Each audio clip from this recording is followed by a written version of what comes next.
হঠাৎ দেখা বিশ্বকবি রবীন্দ্রনাথ ঠাকুর। রেলগাড়ির কামরায় হঠাৎ দেখা, ভাবিনি সম্ভব হবে কোনোদিন। আগে ওকে বারবার দেখেছি লাল রঙের শাড়িতে, ডালিম ফুলের মতো রাঙা। আজ পরেছে কালো রেশমের কাপড়, আঁচল তুলেছে মাথায়। দোলন চাপার মতো চিকন গৌর মুখখানি ঘিরে মনে হলো কালো রঙের একটা গভীর দূরত্ব ঘনিয়ে নিয়েছে নিজের চারদিকে।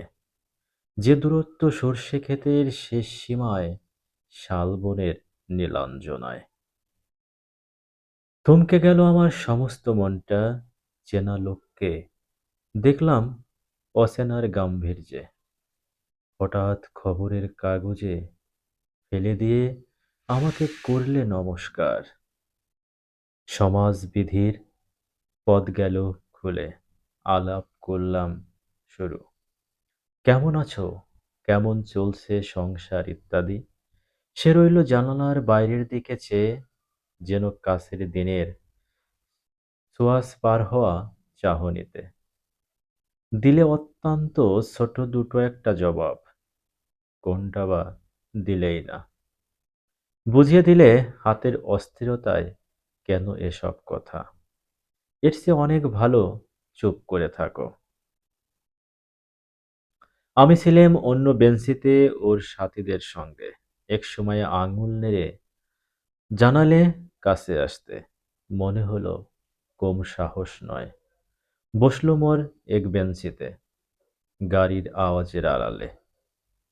বললে মৃদু স্বরে, কিছু মনে করো না। সময়, কোথা সময় নষ্ট করবার। আমাকে নামতে হবে পরের স্টেশনে। দূরে যাবে তুমি? তাই যে প্রশ্নটার জবাব একতাল থেমে আছে, শুনবো তোমার মুখে। সত্য করে বলবে তো? আমি বললাম, বলবো। বাইরের আকাশের দিকে তাকিয়েই শুধল, আমাদের গেছে যে দিন, একেবারেই কি গেছে?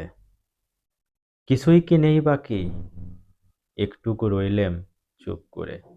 তারপর বললেম, রাতের সব তারায় আছে দিনের আলোর গভীরে। খটকা লাগলো, কি জানি বানিয়ে বললেম নাকি। ও বললে, থাক, এখন যাও ওদিকে। সবাই নেমে গেল পরের স্টেশনে। আমি চললেম একা।